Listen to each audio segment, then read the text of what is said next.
గండేపల్లి మండలం పి నాయకంపల్లిలో శివ పంచాయతీ క్షేత్రాన్ని సందర్శించిన శృంగేరి పీఠాధిపతి జగద్గురు శంకరాచార్య విధుశేఖర భారతీ స్వామి నూతనంగా నిర్మించిన గోశాల, యాగశాల, పాకశాల, ప్రవచన మండపాన్ని ప్రారంభించిన జగద్గురు మండపంలో ఉన్న గోవులకు పూజలు చేసి గోగ్రాసం తినిపించారు.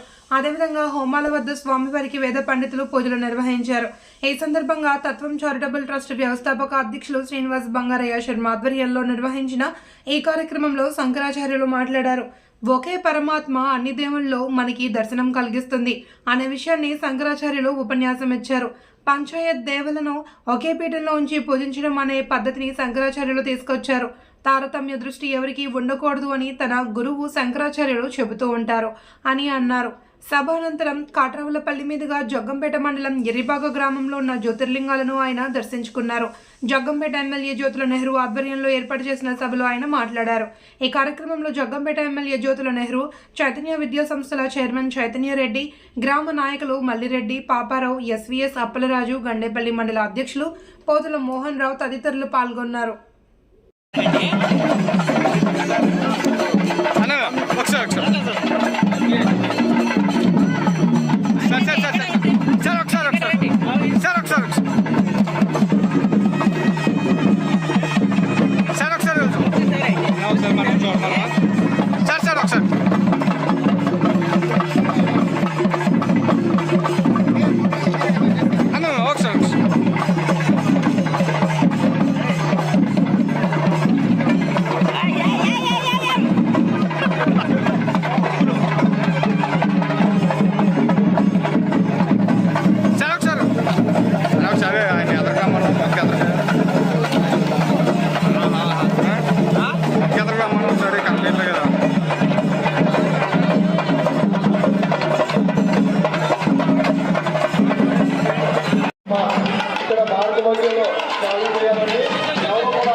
ఇది మొట్టమొదట చేయవలసినటువంటి కార్యం. దీన్ని మొట్టమొదట శంకరాచార్యులు వారు చేశారు.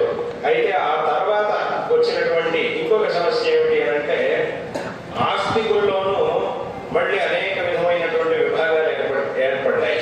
ఏమిటి అంటే, మేమంతా శివుడిని పూజించేవాళ్ళం, మా శివుడే చాలా గొప్పవాడు. మేమంతా విష్ణువుని పూజించేవాళ్ళం, మా విష్ణువే చాలా గొప్పవాడు. మేమంతా అమ్మవారిని పూజించేవాళ్ళం, మా అమ్మవారే చాలా గొప్ప. ఇలా ఏ ఏ దేవుడినైతే మనం పూజిస్తామో ఆ దేవుడు చాలా గొప్పవాడు అనుకోవడంలో తప్పు లేదు. మనం చేసి దీన్ని నాశనం చేయాలి అని ప్రయత్నం చేస్తూ ఉన్నా కూడా ఇప్పటికీ ఈ ధర్మం ఇంత దృఢంగా ఉంది అంటే దానికి కారణం శంకర భగవత్పాదాచార్యులు వారు చేసినటువంటి ఆ ధర్మ సంస్థాపన.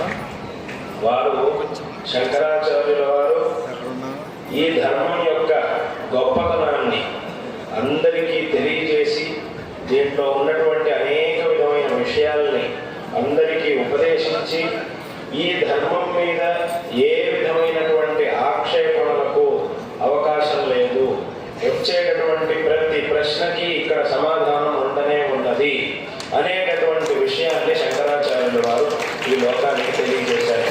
నువ్వు ఎన్ని ప్రశ్నలైనా అడుగు, అన్నిటికీ ఇక్కడ సమాధానం ఉండనే ఉన్నది. ప్రతి ఒక్క ప్రశ్నకు సరైనటువంటి సమాధానం ఈ ధర్మంలో ఉన్నది అనేటటువంటి విషయాన్ని చూపించి అన్నిటికీ ఒక సమన్వయం చేసి ఈ లోకానికి అనుగ్రహించి 1200 సంవత్సరాలకు పూర్వం మన దేశంలో అవతరించి ధర్మోద్ధరణ చేశారు అనేటటువంటి విషయం అందరికీ తెలిసినటువంటిది. ఇవాటి రోజున ఇటువంటి ధార్మికమైన వాతావరణాన్ని ఈ దేశంలో మనం చూస్తూ ఉన్నాం. ప్రతి ఒక్కరూ యథాసంభవంగా ధర్మానుష్ఠానం చేస్తూ శ్రేయస్సుని పొందుతూ ఉన్నాము. ఇన్ని క్షేత్రాన్ని చూస్తూ ఉన్నాం. ఈ సనాతన వైదిక ధర్మ పరంపరను చూస్తూ ఉన్నామనంటే దానికి కారణం నిస్సందేహంగా జగద్గురు శ్రీ ఆదిశంకర భగవత్పాదాచార్యుల వారు. శంకరాచార్యుల వారు ఈ ధర్మాన్ని అత్యంత దృఢంగా సంస్థాపన చేశారు. ఎంత దృఢంగా సంస్థాపన చేశారు అంటే, వారి అవతారం పూర్తయి వారు ధర్మ సంస్థాపన చేసి 1200 సంవత్సరాలు గడిచినా కూడా అసలు ఒక్క క్షణం కూడా వారు ఏమాత్రం వారు సన్యాసాశ్రమం స్వీకారం చేసి 50 సంవత్సరాలైంది. ఈ 50 సంవత్సరాల మహోత్సవాన్ని సువర్ణ భారతి అనే పేరుతో జగద్గురువులు మనందరికీ అనుగ్రహించారు. సువర్ణ భారతి